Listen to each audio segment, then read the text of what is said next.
okay, ang makakasama sa ating live. Okay, paki-share ng live. Ayan. Share nyo sa inyong mga groups. Sige. So, sige. It's already 9:56 at tayo magsisimula na sa ating number 1. Okay. What type of economy relies on traditional methods such as hunting, gathering, and subsistence farming?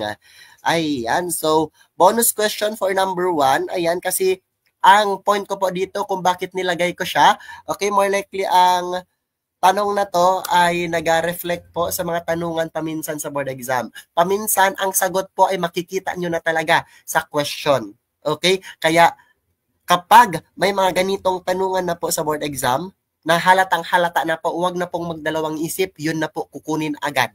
Yun na po agad yung isasagot ninyo. That's the reason yan ang nilagay ko sa number 1 kasi yan po ang number 1 tip natin.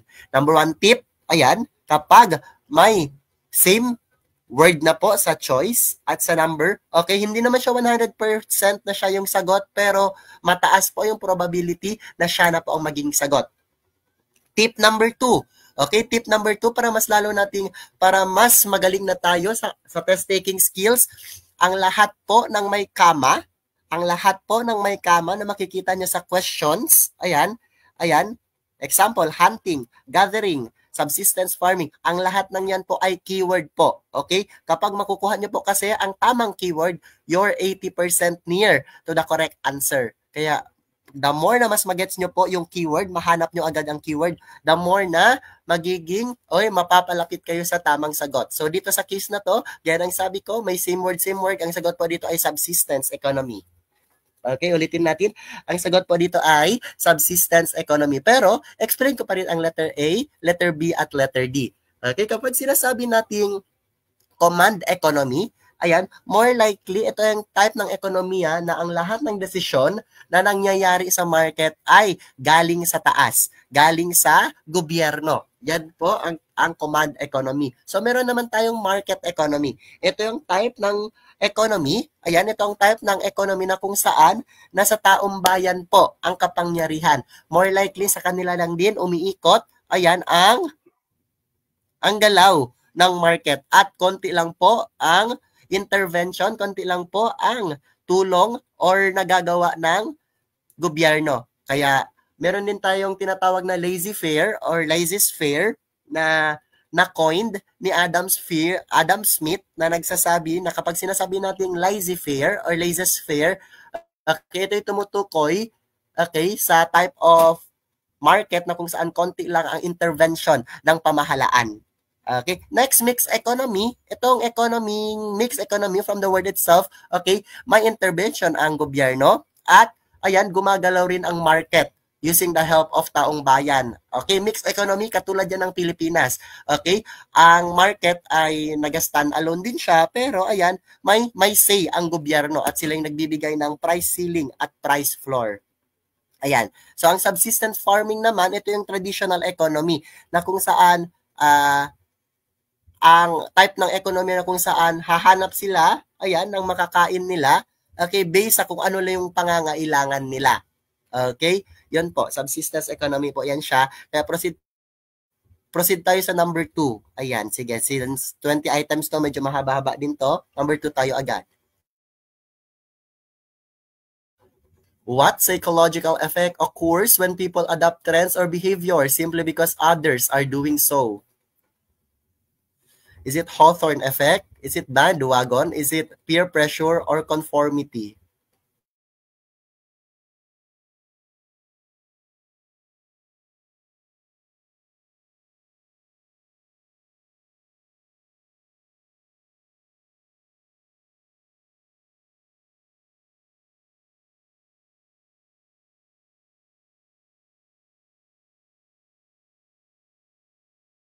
Okay. May sumagot ng letter D na may question mark. Letter D? Ayan, sige. Sige. Ano daw po ang tawag sa psychological effect? Ayan, na kung saan ina-adapt nila ang trends or behavior kasi nga, okay, yun din ang ginagawa ng iba. Example, okay, trending sa TikTok ang paggamit ng salamin or shades na na color red. Kaya nakita mo na naman lahat, color red na naman ang ginagamit na shades ng Taong Bayan. Next, okay? Favorite ng lahat ng barkada niya ang band, ang girl group na Bini. Kaya pati siya nakibini na rin kahit hindi niya naman kilala. Okay, kina Maloy. Okay? So anong tawag po sa ganon? Is it letter A, letter B, letter C, or letter D? Ayan, may sumasagot ng letter A. Okay, may sumasagot ng letter B. May sumasagot ng letter C, may sumasagot ng letter G. Perfect. Number 2 pa lang, pansit-pansit na tayo. Number 2 pa lang, ayan. Buong pamilya, buong angkan ay na-divide into 4. Ayan, sige, fruit salad, fruit salad. Pero ang sagot po dito ay letter B, bandwagon. Okay? Letter B po ang sagot, bandwagon. Kapag sinasabi nating bandwagon, ayan, nakikiuso ka. Hindi dahil gets mo kung ano yung pinag-uusapan, pero nakikiuso ka kasi yan ang ginagawa ng lahat. Bandwagon. Okay, example, ang lahat ng nasa pamilya mo, ayan, favorite nila ang Bini. Okay, para makasama ka, para masabihan ka na ayan, na parte ka ng family, ayan, makikibini ka na rin. Ang tawag dyan, bandwagon. Okay, ganun po. Peer pressure, malayo. Hawthorne effect, kapag sinasabi natin Hawthorne effect, ito yung okay, theory, ayan, na kung saan nag-iiba daw ang ugali, okay, nag-iiba din daw ang attitude ng isang tao kapag inoobserbahan ito.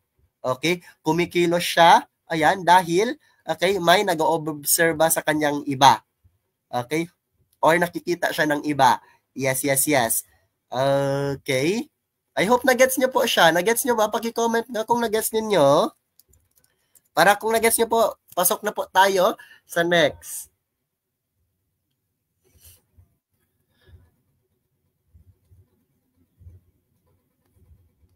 Ayan, sige. Okay, next tayo. Number 3. Which is the largest island in the Philippines? Is it Mindanao, Luzon, Visayas, or Palawan? Ayan. Kapag ito hindi nyo pa masagot, ay nako, umalis kayo ng Earth, punta kayo ng Jupiter. What is the largest island in the Philippines? Is it Luzon, Mindanao, Palawan, or Visayas?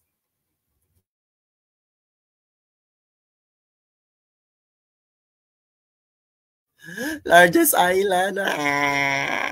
Is it Mindanao, Luzon, Palawan, or Visayas? Sige, may nakikita na po akong sumasagot. Ayan, at medyo umiyak ang aking puso.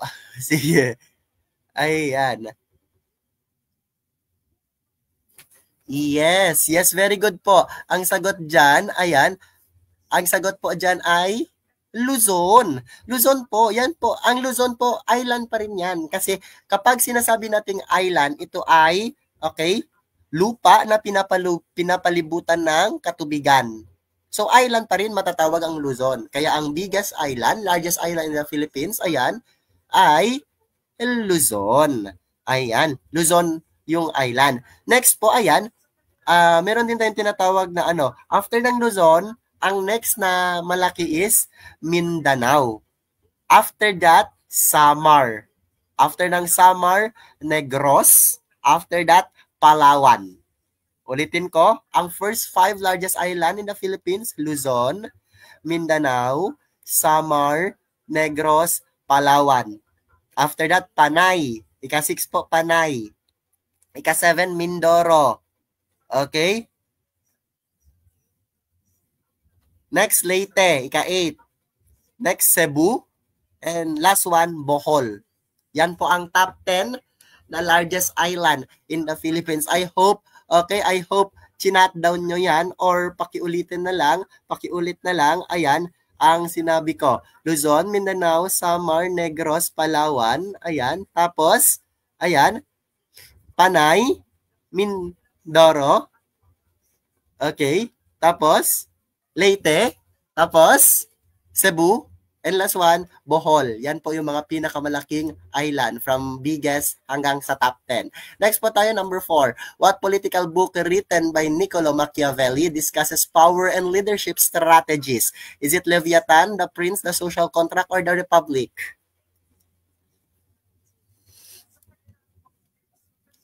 Ayan, Lumin Sanepa, Pamili Sebo. Very good po. Yan po yung top 10 na largest island in the Philippines. Luzon, Mindanao, Samar, Negros, Palawan, Panay, Mindoro, Leyte, Cebu, at Bohol. Very good, very good. So dito po tayo focus. What political book written by Niccolo Machiavelli discusses power and leadership strategies? Is it Leviathan, The Prince, The Social Contract, or The Republic?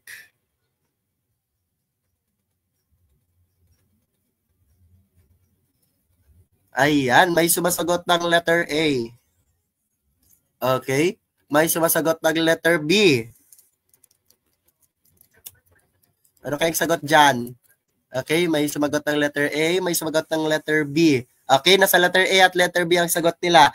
Okay, very good. You're 50% correct po. 50% na po kayong correct kapag ang sagot ninyo ay letter A at letter B. Kasi kapag sinasabi natin The Republic, okay, sinong sumulat ng The Republic? Si Plato po yan. Si Plato ang sumulat ng The Republic. Social contract naman po, ayan, hindi naman po yan, ayan. Hindi naman yung inaas sa tanong. Okay, hindi yan yung inaas sa tanong. So, focus po tayo sa The Prince at Leviathan kasi dalawang yan ay lumalabas din po sa board exam. Ulitin ko, ang Leviathan at The Prince, lumalabas yan sa board exam. Pero, isinulat po ni Niccolo Machiavelli po ay The Prince. Letter B po ang sagot natin ngayon. Letter B po ang dapat nating isagot. Okay, The Prince. So, ano ba yung The Leviathan? Ang The Leviathan po, ang sumulat po ay si Thomas Hobbes. Okay? Si Thomas Hobbes po ang sumulat, okay, ng The Leviathan. More likely, focus yan siya, ayan, para sa pagkakaroon ng isang magandang government. Okay, The Leviathan. Okay, nagets po ba? Okay, next tayo. Ulitin natin. The Republic, ayan, Plato. The Prince, Niccolo Machiavelli. Leviathan po, Thomas Hobbes. Ayan, very good, very good, very good. Number 5 tayo. What agricultural movement introduced advanced technology and sustainable farming practices? More likely, ano yan siya? Farming. Okay? Sa India.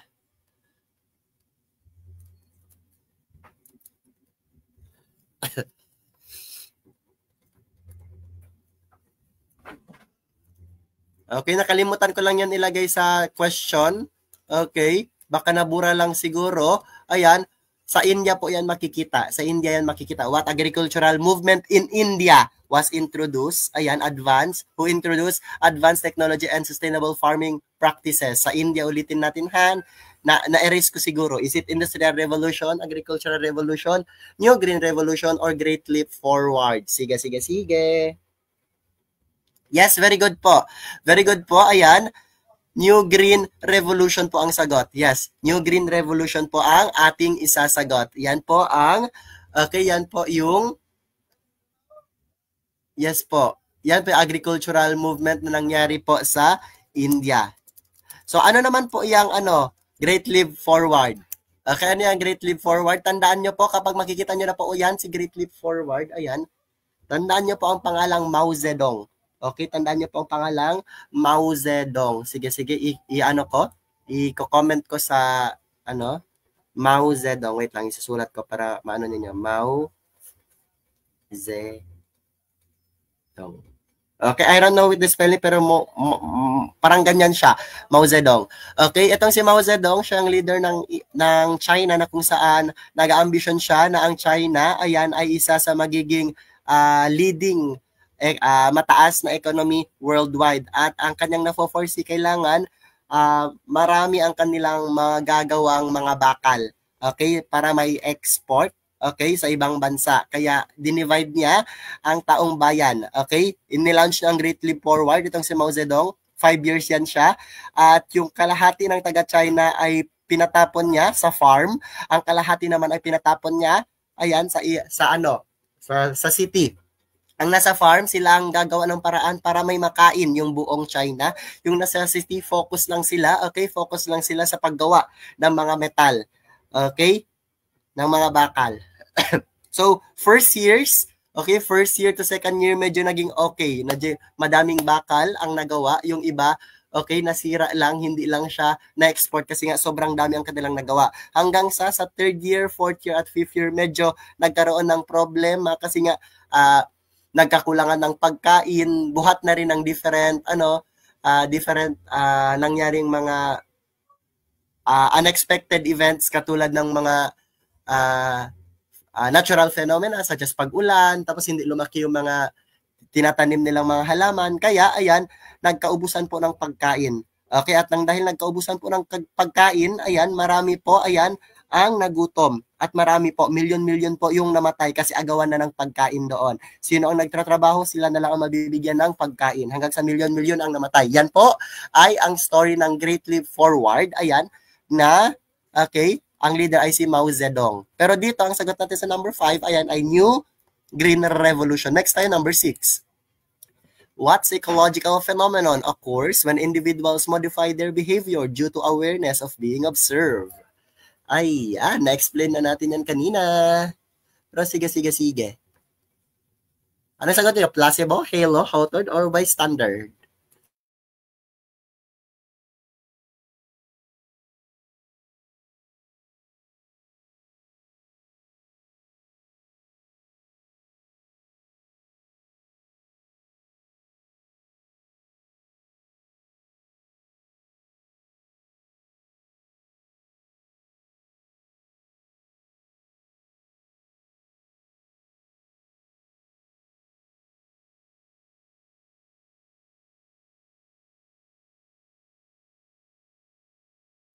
Sige. Since na-explain ko na to kanina, hindi ko na papatagalin yung explanation. Ang sagot po dyan ay Hawthorne effect.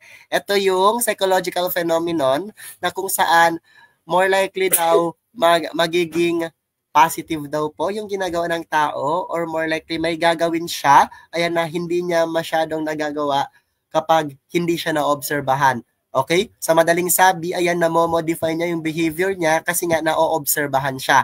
Ang tawag dyan, Hawthorne effect. Pero ayan, ating i-explain din itong tatlong nasa choices. Meron tayong placebo effect, halo effect, at bystander effect. Kapag sinasabi nating placebo effect, ito ay patungkol, ayan, sa psychological phenomena na kung saan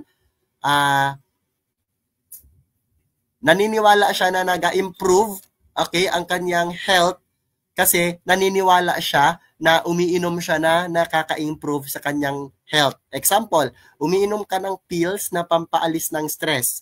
So, nung ininom mo, you are expecting na maalis yung stress mo. At naniwala na condition yung utak mo na naalis yung stress mo. Ang tawag dyan, placebo effect. Next po, meron tayong halo effect. When we say halo effect, this refers, ayan, to the condition or cognitive bias. Kapag sinasabi natin cognitive bias, medyo nako-condition din ang ating utak. So this is somehow occurring or this occurs when a person overall impression of someone is something is based on a single trait. Okay, tawag dyan, halo effect. Paminsan, nanggaling ito sa first impression. Nung nakita mo siya na medyo magaling siya sa una, nung second na gawa niya, third na gawa niya, kahit na hindi naman siya nag-excel, akala mo, okay, sa mga mata mo, magaling pa rin siya. Ang tawag dyan, halo effect. Next po, meron tayong bystander effect. Okay, social phenomenon po yan siya. Okay, kapag sinasabi nating bystander effect, this refers to the social phenomenon that describes when people are less likely to help others in need when there are more bystanders.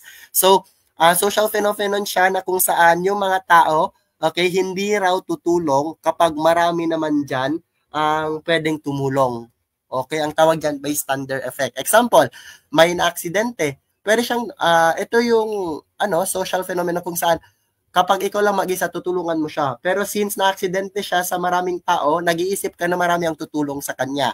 Okay, ang tawag dyan ay bystander effect. Next tayo, number 7. What government imposed limits prevent price from rising above a certain level? Is it price floor, price elasticity, price ceiling, or inflation control?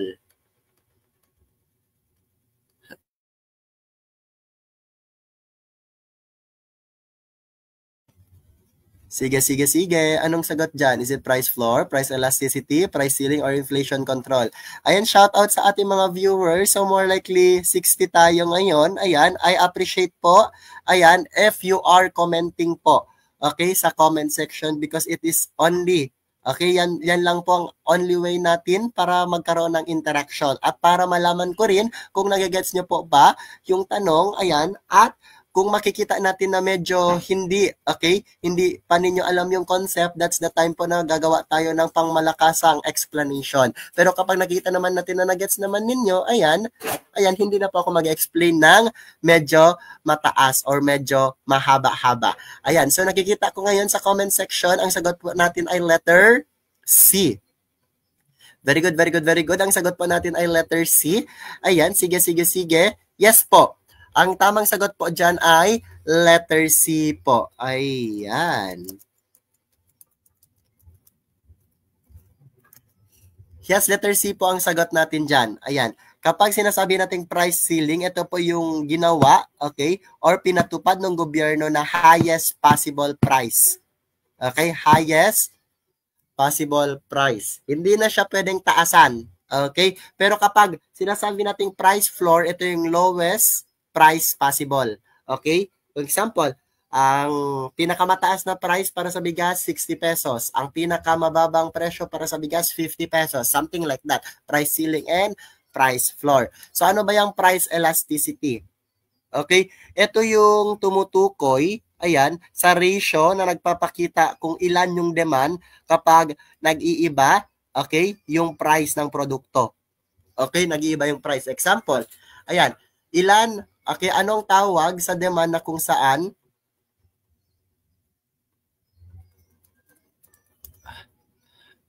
naririnig ako? Am I audible?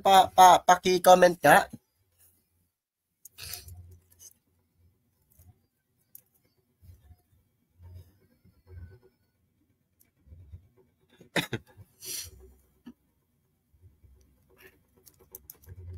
Naririnig ako?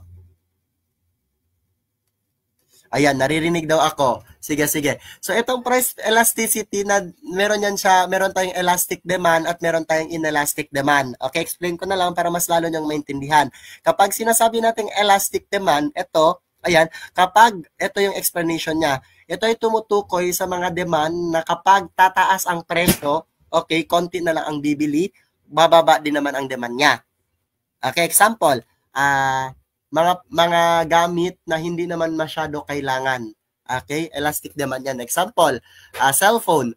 Nung ang presyo ng cellphone 10,000, marami pa yung bumili. Pero nung itong cellphone na to ay naging 40,000 siya, ayan, kumonti na lang ang bumili. Kasi nga, konti na lang yung nakaka-afford ang price. Ang tawag dyan, elastic demand. Ang next po, meron tayong inelastic demand. Kapag sinasabi natin inelastic demand, ayan, kahit na tataas pa ang price nito, ayan, bibilhin at bibilhin pa rin ito ng taong bayan kasi nga, kailangan siya. Okay, kailangan siya ng mga example, medisina. Kahit patataas ang price ng medicine, bibilhin at bibilhin pa rin yan ng taong bayan. I hope na-guess niyo po siya. Ayan. Okay, paki-heart nga nito. Paki-heart nga po, magbibigay ng heart kapag na-gets na dahil tayo proceed na po sa number 8. Sige, sige, sige. Ayan, number 8. What term describes a period of rapid economic growth and expansion? Is it recession, economic boom, stagflation, or deflation? Ayan. Sige, sige, sige. Sige, sagot-sagot lang po. Gaya nagsabi ko, ayan, comment-comment po tayo. Ayan, para malaman ko po kung alam na taong bayan or pahabain natin yung explanation kasi konti pa lang ang nakakagets. Okay, sa mga hindi pa naka-follow sa atin dyan, follow lang sa atin. Ayan, para next time na maka-live tayo, ayan, okay, mano-notify po kayo agad-agad. Yes. So, more likely, pinapakita ko po yung mga date na kung saan live tayo. Sige. More likely, most probably, bukas live din tayo. Okay, Sociocultural Anthropology, 20 items po. Sige, 9 p.m. po tayo bukas. Okay, sa mga gustong sumama sa aming GC for final coaching, paki-PM lang po. PM nyo lang po ako para makasama po kayo sa GC para sa final coaching. Exclusive lang po yun siya at for limited person lang po yun siya. Ayan, sige, sige. PM lang. What term describes a period of rapid economic growth and expansion? Is it recession, economic boom, stagflation, or deflation? Okay, may sumagot ng letter B, economic boom. Okay, more likely letter B ang kanilang sagot, economic boom. At Check natin, check ba? Tama ba ang sagot natin? Ayan. Yes po, very good. Tama po ang ating sagot. Ayan, economic boom po ang sagot dyan. Okay? So kapag sinabi nating tataas po ang ating tataas po ang ating ekonomiya, economic boom to ang tawag dyan. Kapag sinasabi nating deflation, ano naman yung deflation? Ayan, hindi naman yan siya. Okay, hindi naman yan siya yung inaas ng tanong. Ayan, kasi kapag sinasabi nating deflation, kabaliktaran yan ng ng inflation, pagbaba yan ng presyo. Okay, so meron na lang tayong recession at stagflation. Kapag sinasabi nating recession, okay, kapag sinasabi nating recession po, ayan, bumababa po, ayan, ang ekonomiya natin. Okay? Okay, unti-unti na siyang bumababa ang ekonomiya, recession. Pero, ayan, kapag, okay, ang ekonomiya ay bumababa siya in a long period of time, okay, naging mababang ekonomiya in a long period of time, ang tawag dyan depression. Okay, recession, pagbaba ng ekonomiya for siguro 1 quarter, 2 quarter, ayan, kasi ang depression matagal po, matagal. So ano naman itong stagflation? Kapag sinabi nating stagflation ay po, parang fruit salad method siya kasi madami pong nangyayari. Mataas ang bilihin, tapos hindi naman po umaarangkada ang ekonomiya at kulang po ang may trabaho. Ang tawag dyan stagnation, stagnant ang buhay. Ayan, ayan, ayan. I hope nagets nyo po siya ang ating number 8. Okay, paki-heart po kung nagigets nyo na po ang number 8. Ayan, para makapag-proceed na po tayo sa number 9. Ayan, ulitin ko, economic boom, pagtaas. Recession, pagbaba, ayan. Pero kapag matagal siyang bumaba, ayan, depression. Itong stagflation, medyo marami siyang explanation kasi combination siya ng pagtaas ng bilihin, pag stagnant ang economic growth, hindi siya tumataas, ayan, still pa rin siya. Pero ayan, marami po ang walang trabaho or unemployment. Ang tawag dyan, ayan, is stagflation. Ayan, marami nang nag-heart. Tayo po ipapasok na sa number 9. Okay, number 9. What type of suicide occurs when individuals feel disconnected from societal norms according to Emily Durkheim? Is it egoistic suicide, fatalistic suicide, altruistic suicide, or anomic suicide? Ayan, so ito yung mga concept na kung saan kapag hindi mo alam ang sagot, ayan, ay nako, okay, kapag naabutan ka sa actual let na hindi mo alam, itong si Emily Durkheim, ay nako, kapag lalabas yan talaga sa board exam, iiyak ka na lang talaga sa mga types of suicide na yan. Kasi nga, ayan, swerte na kapag alam mo. Pero kapag hindi mo alam, ayan, magdasal ka na. Okay, comment lang po kung anong sagot ninyo dyan.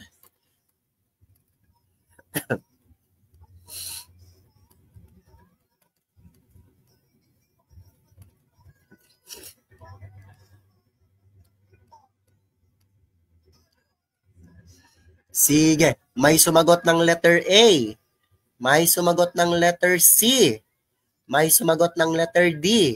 Ayan, so, okay, good manifestation to na kailangan natin itong explain ng maayos para mas magets din nyo ang concept na to. Okay, very good, very good. May sumagot ng letter B. Ayan, 4 na po. Ayan, fruit salad na tayo. May sumagot ng A, B, C, at D. Ayan, hindi niya daw alam, kaya letter C na lang. Perfect. Sige. Explain natin. So, itong si Emily Durkheim, ayan, familia, okay? Kilala po yan siya. Ayan, dahil siya po ang nagbigay. Okay? Kinlassify niya po ang suicide into 4 parts. Okay? Into 4 types. Okay? Ang suicide po, ayan, according kay Emily Durkheim, ay nababahagi sa 4. Okay? So, meron tayong, tama, yung nasa choices, meron tayong anomic, altruistic, fatalistic, at egoistic. Kapag sinasabi nating suicide kasi, according kay Emily Durkheim, na nababahagi yan into 2. Okay? Nag-suicide ka daw kasi nga, it's either masyado mong minahal yung kultura mo, or masyado mong minahal ang isang tao, or hindi ka minahal ng isang tao, or hindi ka mahal ng kultura mo. Okay, dalawa na. Yung next po, ayan, naniniwala din si Durkheim na nagsisuicide daw yung tao kasi, ayan, okay, nahihirapan na siya sa batas na ibinibigay sa kanya ng kultura niya, ng gobyerno niya, or yung kinagagalawan niya. Yung isa naman, ayan, biglang nawala yung batas na hinahawakan niya or sinusunod niya. Nagets niyo po ba? So, more likely, meron tayong integration, pagmamahal, at regulation. Yun po yung dalawang factor, ayan, na reason kung bakit nagsisuicide ang tao. Ulitin ko, dalawang factor para bakit nag-suicide ang tao. Too much integration at regulation. Okay? Ulitin ko, integration, regulation, yan yung reason kung bakit nag-suicide ang tao. So, ngayon, explain ko sa inyo itong apat na to. Kapag too much daw ang regulation mo, okay, too much yung integration mo, I mean, kapag too much ang integration mo sa culture mo, too much ang integration mo sa family mo, sa culture mo, sa bayan mo, or sa madaling sabi, sobra kang napamahal sa kultura mo, sobra kang napamahal sa bansa mo, okay, kaya mong ibuwis ang iyong buhay para dito, ang tawag dyan, altruistic suicide. Ulitin ko, altruistic suicide, ito yung tumutukoy sa suicide na kung saan kaya nilang ipapatay, okay, i-suicide, i-sacrifice ang kanilang sarili para lang maprotektahan ang kanilang kultura, maprotektahan ang kanilang bayan, or maprotektahan ang kanilang religion. Ang tawag dyan, altruistic suicide. Next, kapag sinasabi natin namang egoistic suicide, it means, ayan, nagpakamatay ka kasi feeling mo ikaw lang mag-isa. Ulitin ko, kapag sinasabi natin egoistic suicide, nagpakamatay ka kasi feeling mo walang nagmamahal sa'yo, walang kultura na andyan sa'yo, walang relihiyon na naniniwala sa'yo, ang tawag dyan egoistic suicide. So next po, tapos na tayo sa pagmamahal, tapos na tayo sa integration, doon naman tayo papasok sa regulation, yung isa. Kapag sinasabi nating regulation, maraming batas. Okay, maraming batas. Kapag maraming batas na daw, tapos nahihirapan ka na, okay, sa batas na to, okay, hindi mo na siya kayang i-control, ayan, kasi madaming batas, bawal kang lumabas, bawal ganito, bawal ganyan, bawal everything, hanggang sa nasasakal ka na ng batas nito to the point na nagpakamatay ka, ang tawag dyan, fatalistic suicide. So, sa madaling sabi, fatalistic suicide po ang tumutukoy sa mga artista na lumalabas sa TV na nagpapakamatay dahil sa stress. Ang tawag sa suicide nila is fatalistic suicide. Nagets ba? Last one, anomic suicide. Ang anomic suicide naman ay nangyayari, okay, kapag biglaang nawala yung daily way of life nila. Yung mga regulation na ginagawa nila typically. Okay, ang tawag dyan, anomic suicide. So dito pa lang, ayan, makikita natin, ayan, yung mga tao na kung saan biglang namatayan, okay, ng nanay, tapos nagpakamatay din siya, ang tawag dyan, anomic suicide. So dito sa tanong, nagets ba? Nagets ba? Okay? Magbigay daw ng heart kung nagets niyo yung explanation ko or medyo nahilo kayo. Ayan. So dito sa tanong na to, what type of suicide occurs when individual feel disconnected from societal norms? It means, feel nila, ayan, hindi sila relevant, okay? Hindi nila nafi-feel yung societal norms. Okay, yung, ano ba? Paano ba to? Feeling nila, ayan, nawala yung daily way of life nila, na-disconnect sila agad. Example, COVID. Okay? Every day, pumupunta siya ng office, pero biglang na-disconnect to, biglang nawala yung regulation na sinusundan niya. Is it egoistic, fatalistic, altruistic, or anomic?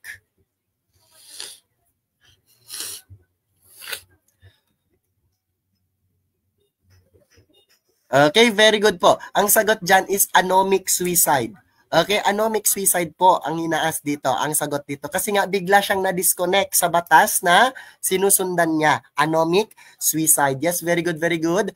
Ayan, kung hindi niyo po magets, ayan, i-watch niyo na lang tong live it na to ulit at pakinggan kung anong mga pinagsasabi ko kanina. Ayan, sige, sige, sige. Anyways, itong live na to, pwede niyo itong i-rewatch. Ayan, kasi nga, aabot ito ng 30 days.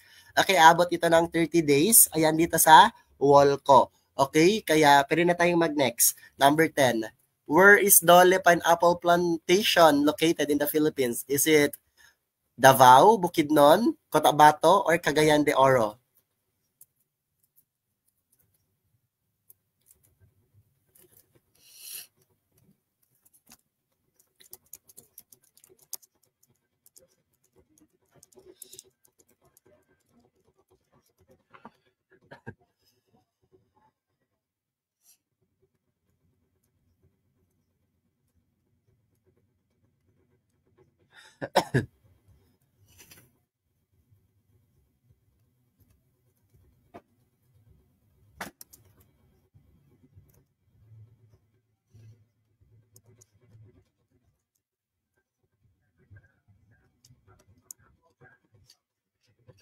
Okay, anong sagot nila?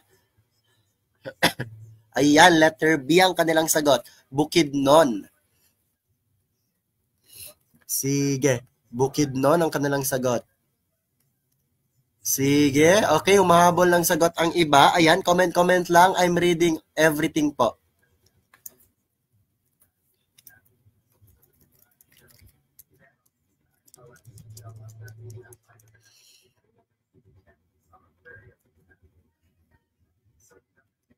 Okay, ang tanong po, where is Dole? Okay, where is Dole Pineapple Plantation located in the Philippines? Okay, ang sagot po ng lahat ay letter B. Okay, ang sagot po ng lahat ay letter B. Ayan. Okay, check natin ano nga ba ang sagot dito. Tama ba na letter B ang sagot? Ayan. Sige, sige. Okay, wait lang. May inaayos ako. Sige, comment-comment lang.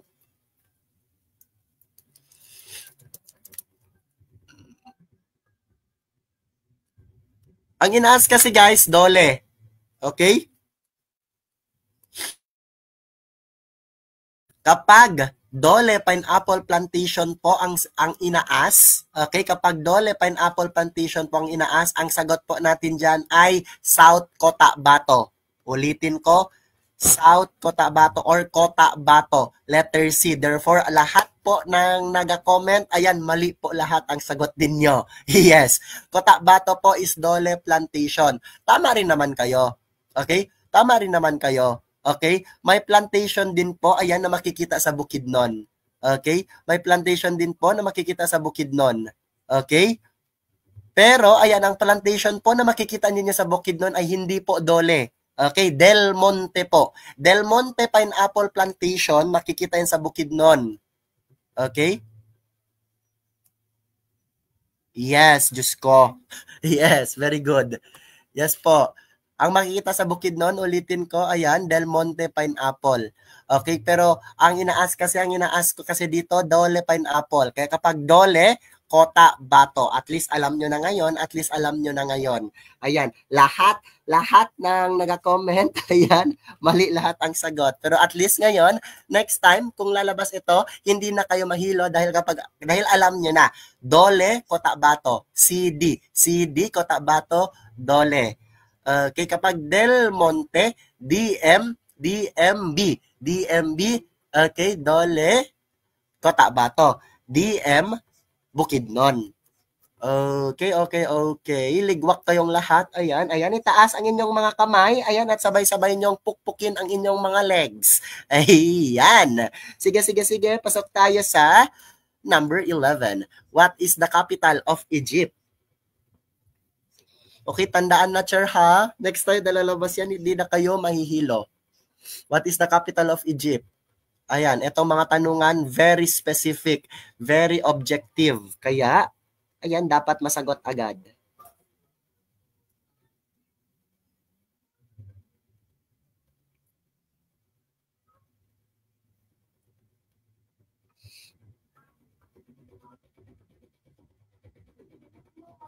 Sige.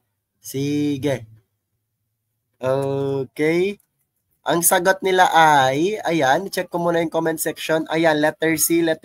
Ay, bumabawi sila. Perfect. Ayan, very good po. Ayan, tama po kayong lahat. Landslide victory.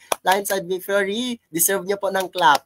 Ayan, ang sagot po dyan ay letter C. Cairo po. Yan po ang capital ng Egypt, Cairo, at tama po kayong lahat. Sige, bumabawi ang taong bayan. Proceed tayo sa number 12. What type of government is ruled by a king or queen? Is it oligarchy, democracy, monarchical system, or republic? Ayan.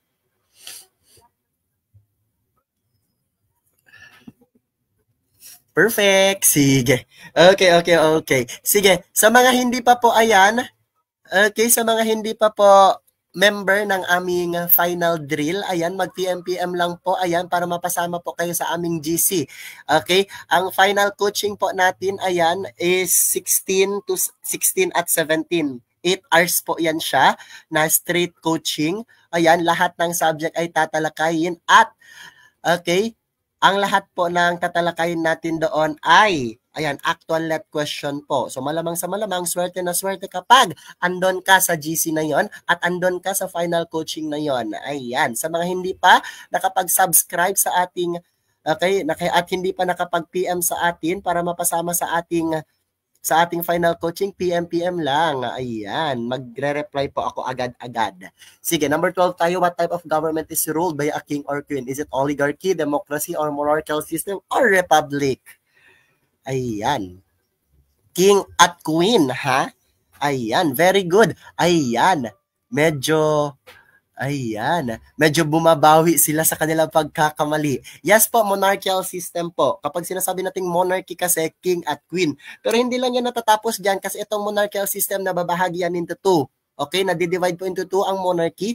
Meron tayong constitutional monarchy at absolute monarchy. Kapag sinasabi nating absolute monarchy, ang lahat ng utos na lumalabas sa bunganga ni king at ni queen, yan po ang dapat na susundin. Ulitin ko, ang lahat ng utos na nanggaling sa bunganga ni king at queen, galing sa desisyon ni king at queen, yan po ang masusunod. Pero kapag sinasabi natin constitutional monarchy, ang lahat ng batas na ginagawa ni king at queen ay dapat, okay, nakabase sa kung anong nakasulat sa loob ng kanilang libro or constitution. Next, meron tayong oligarchy, meron tayong democracy at republic. Itong republic po, ayan, magkakambal po yan sila ni democratic or democracy. Kapag sinasabi nating democracy, ayan, ang lahat ng kapangyarihan ay nasa taong bayan. Ganon din po sa republic, ang lahat ng kapangyarihan ay nasa taong bayan. Pero, ayan, ang taong bayan ay pumipili po ng representative, ayan, para mag-represent po sa kanila upang magdesisyon, gumawa ng batas, okay, para sa kanilang lahat. Kaya ang Pilipinas po, ayan, ay maklasify natin. Okay, ang Pilipinas, pwede siyang tawagin democratic, pwede siyang tawagin republic. Kaya, okay, Republic of the Philippines. Okay?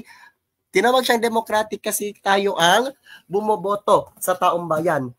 Tinawag din siyang, okay, republic kasi nga, ayan, hindi lang tayo bumoboto, ayan, ang binoboto natin sila na ang gumagawa ng batas para sa atin. Nagets po ba? Ayan, kapag sinasabi naman nating oligarchy, isi lang yan siya. Isi lang siya. Kapag sinasabi nating oligarchy, yan yung okay? Okay? Yung nasa taas, few, konti lang. Okay? Few, selected few ang keyword natin dyan. 20 items po tayo, last 8 items. Number 13. What is a testable statement or prediction in scientific research? Ayan. Is it theory, hypothesis, law, or assumption? Ayan, sa mga bagong baby lang natin dito sa live, ayan, pwede po nyong i-watch pati yung mga recent live po natin since 30 days bago siya mawala. Okay, number 13 tayo. What is a testable statement or prediction in scientific research? Is it theory, hypothesis, law, or assumption? Okay, may sumasagot ng hypothesis. Okay, hypothesis. Yes po. Okay, very good, very good. Hindi natin sasagutin si letter C. Okay, hindi natin sasagutin si letter C. Ayan, at hindi din natin, okay, sasagutin si letter A. Kasi kapag sinasabi natin letter A kasi, ayan, systematic na yan. May sagot na dyan. Ayan, okay, may explanation na yan. At may mga evidences theory na. Pero, okay, ang sagot ay nasa either letter B at letter C, hypothesis at assumption. Okay, basahin natin ulit. What is a testable statement or prediction in scientific research? What is a testable statement or prediction in scientific research? Testable, it means scientific po. Okay, kaya ang isasagot natin is letter B, hypothesis. Kasi kapag sinabi natin assumption po, ayan, hindi siya educated guess. Wala tayong ebidensya. Okay, okay, ano lang, guess lang, assumption. Pero kapag educated guess, okay, hypothesis, letter B. Yan po ang ina-ask dito. Ayan, letter B. Ayan, next tayo. Proceed tayo sa number 14. What research principle ensures that participant identities remain undisclosed? Okay, easy-easy lang ang tanong dito. Okay, ano daw po? Ayan, ang research principle na nag-ensure that participants' identities remain undisclosed. Is it confidentiality, privacy, anonymity, or ethics? Okay, isa po ito sa mga tanong sa word exam for teachers na kung saan hindi nyo na po kailangan i-review, hindi nyo na po ito kailangan pagdaanan pa sa mga review centers para masagot nyo ito. Kasi nga, ayan, kahit hindi nyo na ito napag-aralan, masasagot nyo po ito agad-agad. Yun ay kung nakapag-undergo kayo ng research at alam nyo ang mga terms dito. Okay, ulitin ko, ayan.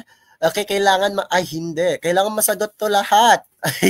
Okay, is it confidentiality, privacy, anonymity, or ethics?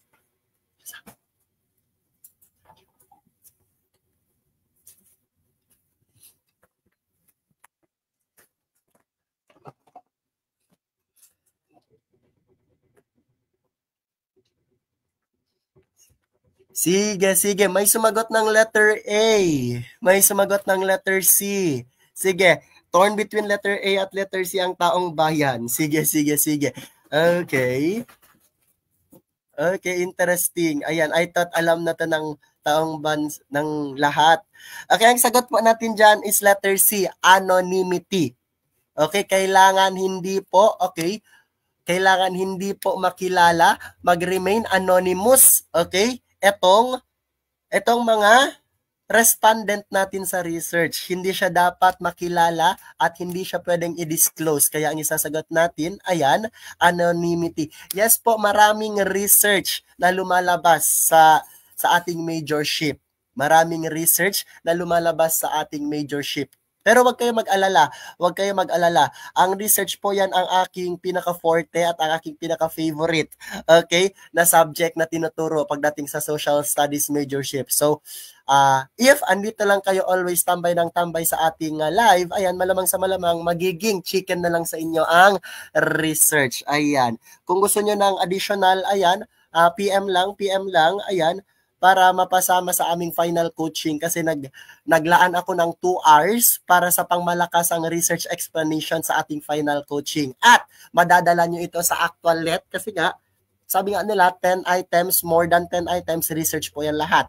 So, dito muna tayo focus sa number 14. Ayan, anonymity ang sagot. Ethics, systematic study of being right and wrong. X. Privacy naman po, yes, pwede siya privacy pero hindi siya formal na term na isasagot natin, as well as confidentiality. Yes, pwede confidentiality ang sagot. Confidentiality ang sagot, pero anonymity po talaga ang dapat nating isagot kasi yan yung term niya, okay, kapag research. Okay, next na tayo. Ayan, number 15.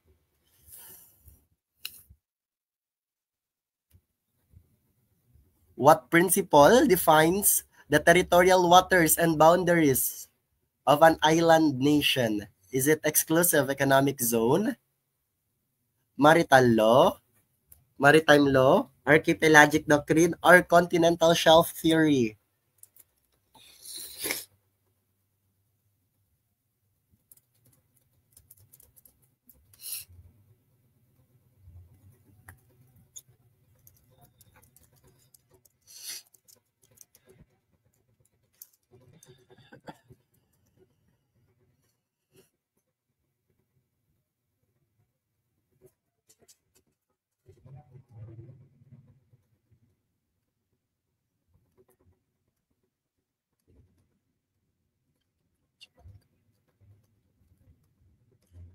Okay. Sige.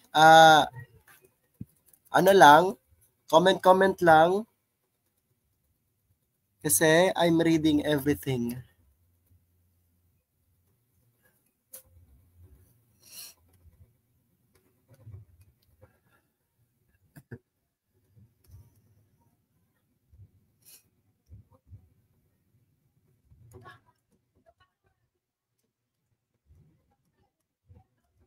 Sige.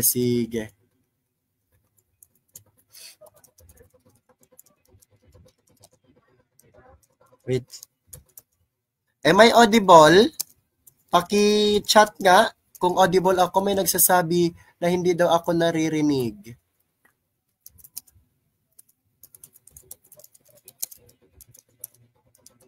Hindi ako naririnig? Ayan, naririnig naman pala ako eh. Okay, audible. Yes, audible po tayo. Okay?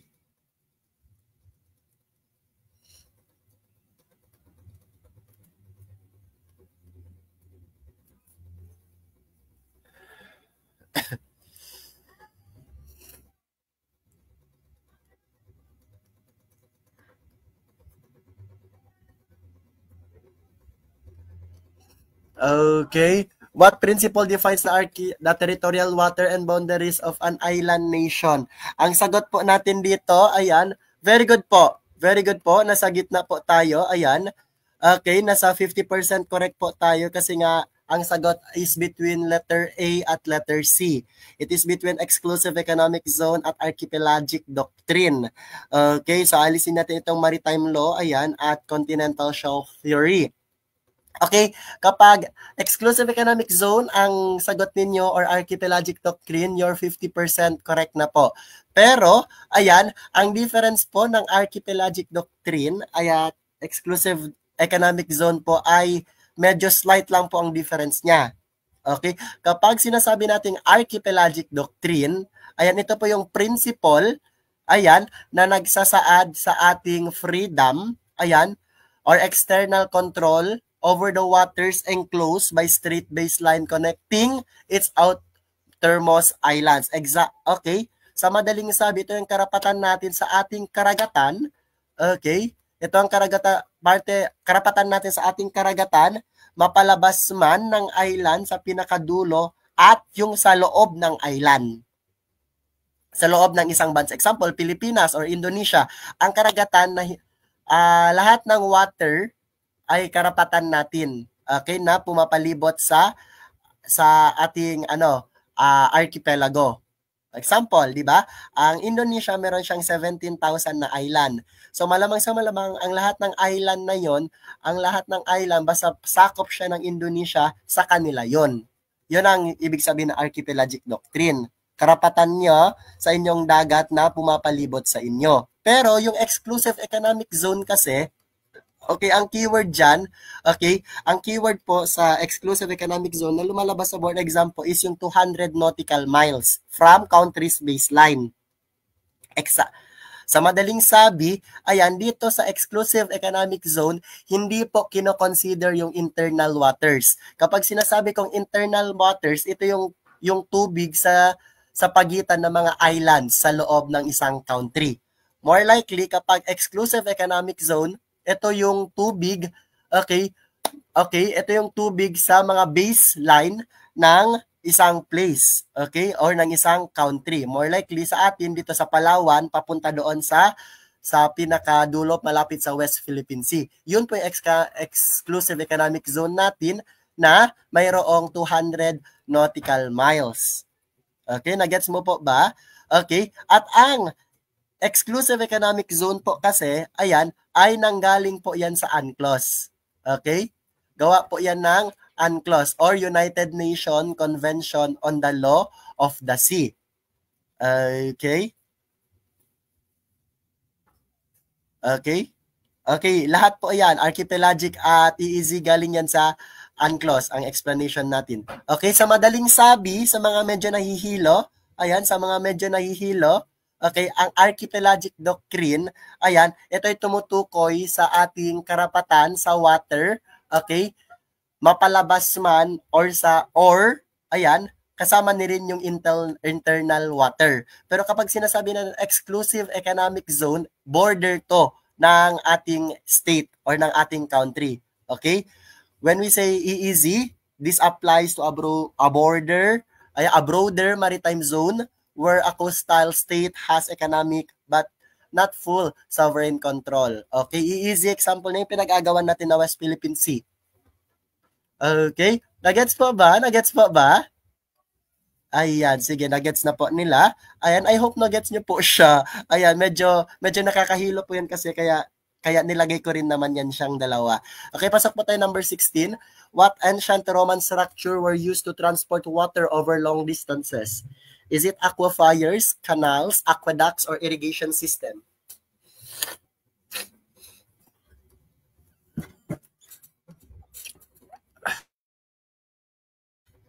What ancient Roman structure were used to transport water over long distances? Okay, sa number 15 po, ayan, sa mga nahihilo, ayan, ang sagot po natin, ayan, dito is archipelagic doctrine. Okay, archipelagic doctrine po ang isasagot natin dito.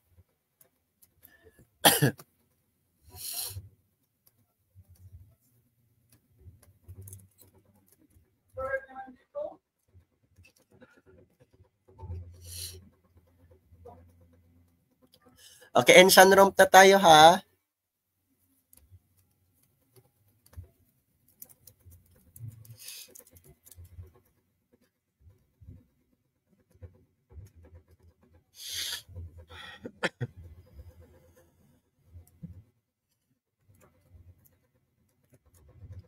Okay, what ancient Okay, basahin natin. What ancient Roman structure were used to transport water over long distances? Is it aquifer, canal, aqueduct, or irrigation system? Ayan, may sumagot ng irrigation system, may sumagot ng canal. Okay, may sumagot din ng aqueduct. Ayan, sige, sige. Walang sumagot ng letter A. Okay, walang sumagot ng letter A. So more likely, ayan, letter B, letter C, at letter D. Okay, sige, explain muna natin to. Wala po tayong tinatawag na aquifer ha. Wala pong lumalabas sa board exam na aquifer. Gawa-gawa lang yan. Char-char lang yan. Okay, dito tayo focus sa canal, aqueduct, at okay, irrigation system. Kapag sinasabi nating canal, artificial waterway. Okay? Artificial waterway. Ito po yung mga dinadaanan na mga transportation na pantubig, pero ang dinadaanan nila ay gawa ng mga tao. Okay? Canal. Ang example niyan is Suez Canal. Okay? Suez Canal, artificial waterway that was used, ayan, during 1600s, 1500s, if I'm not mistaken. Okay? So, irrigation system at aqueduct tayo magfo-focus, letter C at letter D. Yes, tama rin naman. Irrigation system, yes. Okay, pwede natin isagot yung letter D. Pero to be more specific kasi, ayan, ang ina-ask kasi, structure talaga. Kapag irrigation system, yes, pwede natin sagot irrigation system. So, anong structure nga ng irrigation system? Di ba? More likely may ganun pang tanungan. So, hindi natin siya nasasagot talaga kapag letter D ang ating isasagot. Kaya ang isasagot natin is letter D. Okay? Ay, letter C, aqueduct. Itong aqueduct kasi, ayan, para siyang para siyang bridge, pero doon ang nasa taas ng bridge hindi tao, okay? Yung dumadaan, pero yung tubig nila. Okay, ang tubig na ipapadala from one place to another. Kung i-search niyo sa Facebook or sa Google, ayan, maganda po yan siya, aqueduct. At ang nagpauso po niyan ay yung mga Roman. Ayan, next tayo. Tandaan nyo na lang, para hindi kayo mahilo, water, tapos Roman structure, aqueduct po agad. Yan na lang. Sige, number 17 tayo. What term refers to the long period of relative peace and stability during the Roman Empire? Sige, sige.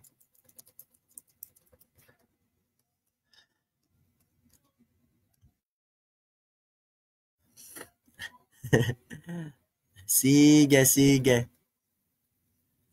Okay, shout out kay Zarin Balyaho. Anong ginagawa mo dito? Ayan.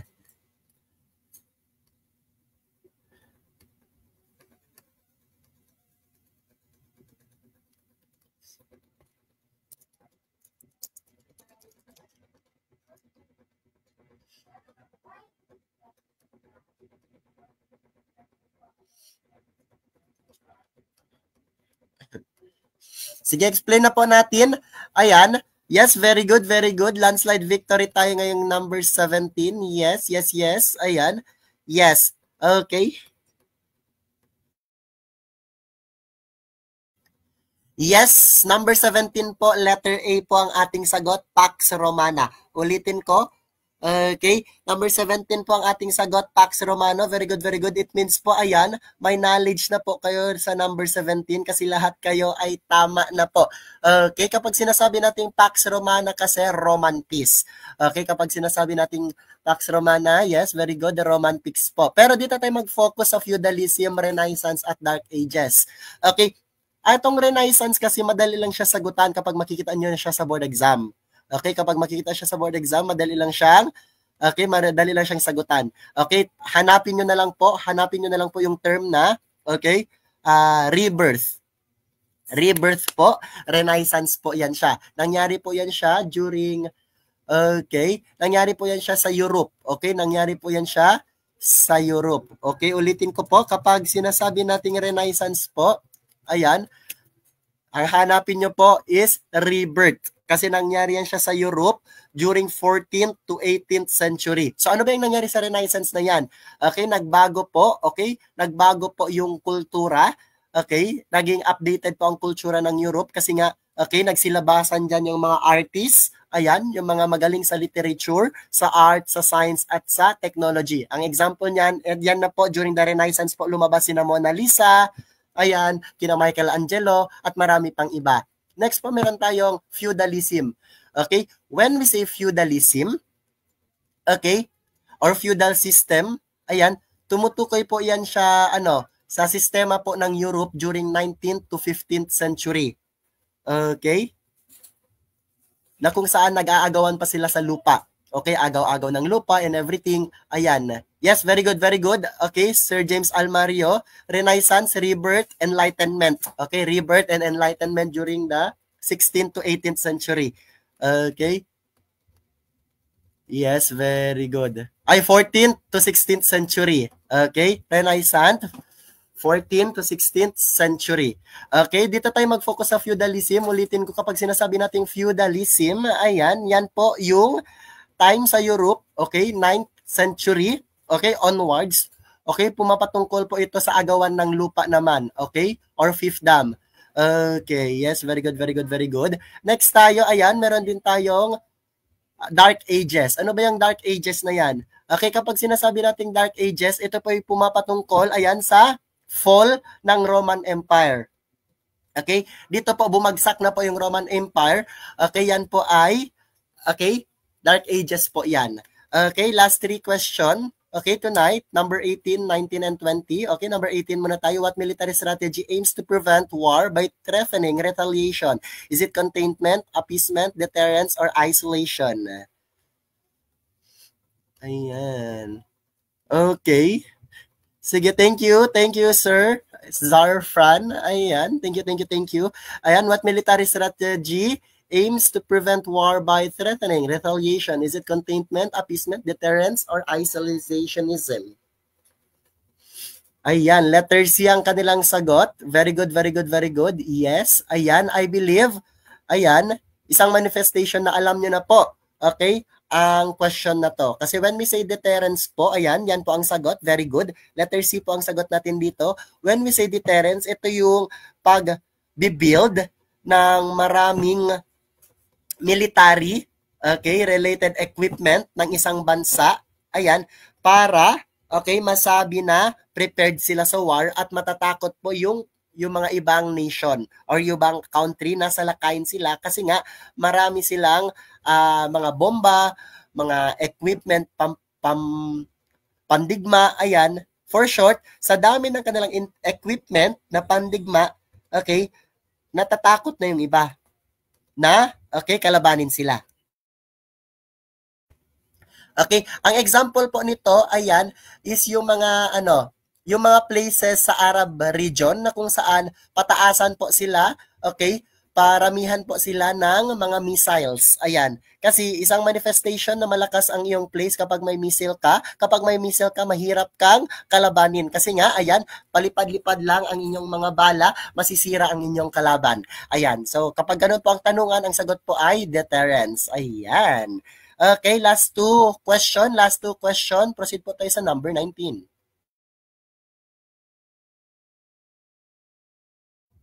Which educational philosophy emphasizes enduring truths and classical knowledge? Ayan. So, okay, nilagay ko po itong question na ito kasi paminsan po, ang majorship ay nahahaluan din po ng Prof. Ed.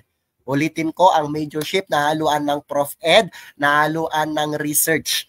Ayan. Kaya, kailangan, okay, kailangan gamay ninyo ang research, gamay nyo rin ang mga isim-isim kasi nga paminsan lumilipat yan at napupunta sa ating majorship. Yes.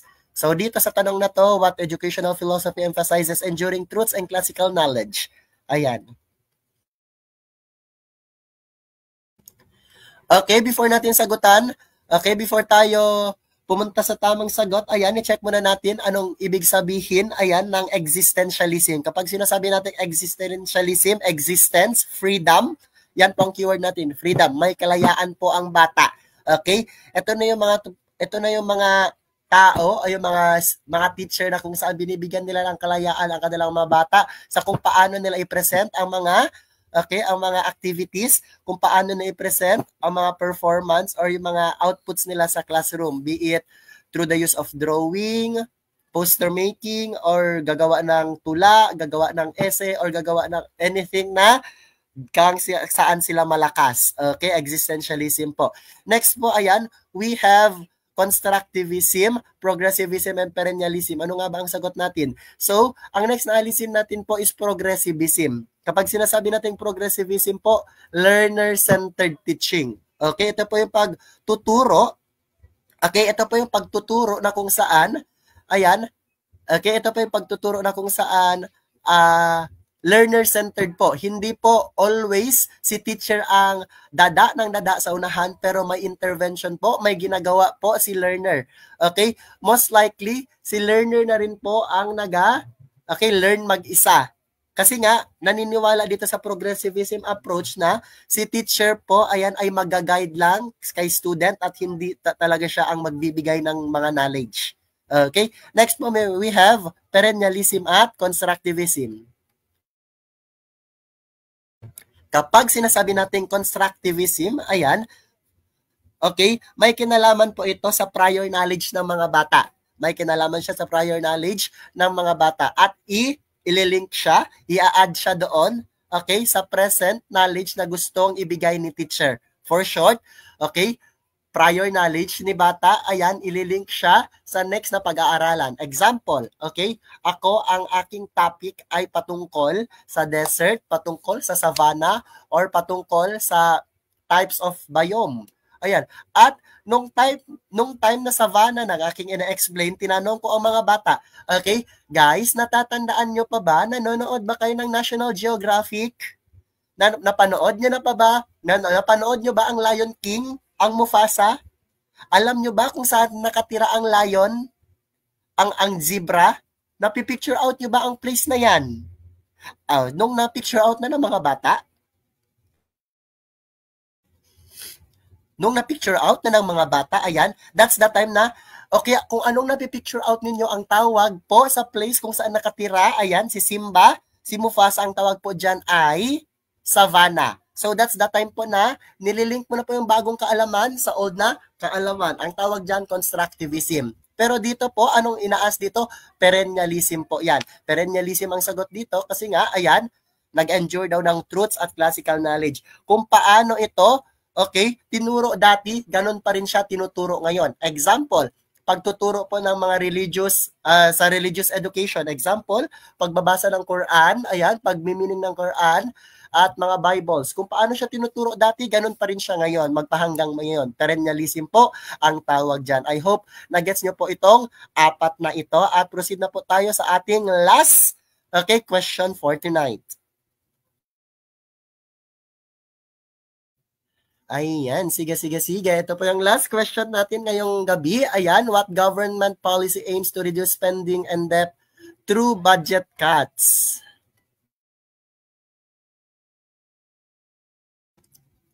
Ayan, what government policy aims to reduce spending and debt through budget cuts? Okay, is it austerity policy? Is it expansion policy? Is it austerity? Is it deficit spending or monetary policy? Ayan. I hope number 20, ayan, lahat po ay makakakuha po ng correct answer. Okay, lahat po sa number 20 dapat correct po kayo lahat. Ayan. Kung gusto niyo po ng okay, kung gusto niyo pong mapasama sa ating final coaching, 18 hours straight lecture po sa loob ng 2 araw, just PM me po. Okay, sa 18 hours na yon, ang pag-aaralan natin is all about social studies, actual life. Okay, questions po siya. Ayan. Sige. Anong sagot niya dito?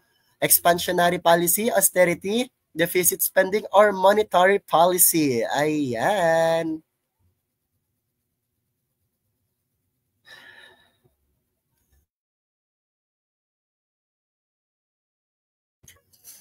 Hala, number 20. Hala, hindi pa. Okay, may sumasagot ng letter A, may letter C, may letter D, may letter B. I thought lahat ay alam na ang sagot sa number 20, pero naging fruit salad pa pala tayo sa number 20. May sumagot ng A, may sumagot ng B, may sumagot ng C, may sumagot din ng letter D. Ala, fruit salad ang atake sa huling number. Ayan, sige. Ang tawag po, okay, explain ko sa inyo ha. Ang inaas sa tanong, ano daw po ang tawag sa polisiya na ginawa ng government na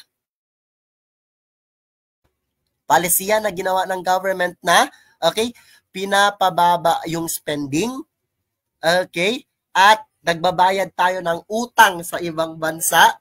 Paano? Okay, inaalis yung mga budget, nag-cut ng mga budget. Okay? Pinapababa din ang mga sahod and everything. Okay? Ang tawag po dyan ay austerity. Letter B po ang sagot. Austerity program po. Austerity measures. Okay? Ipapababa. Okay? Ipapataas ang mga bilihin, ipapakukuha ng mga budget coming from different departments, pero ang ultimate goal po nila is para makabayad ng utang sa ibang bansa. Austerity measures. Okay, letter B po. Kasi po, itong austerity measures, dito po nakilala si Garcia, ang president natin na Filipino First Policy. Nanggaling po, sa kanya rin po yung austerity measures. Ayan. Very good po sa mga nakatama. Pero sa mga ligwak, ayan, sige, meow. Sabi pa ni Shara Asakal. Sige, last item pero rigwak. Pero at least po next time, ayan, kapag inaas na kayo about austerity, alam nyo na po siya. Okay? Alam nyo na po siya. Ayan. So, dyan lang po tayo ngayong gabi.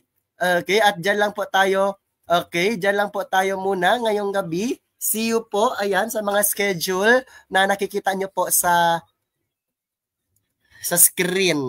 Ayan. Maraming salamat sa mga nagstay kahit 11 o'clock na tayo. Ayan, so medyo productive ang ating gabi kasi nga 2 hours tayo. 2 hours tayo na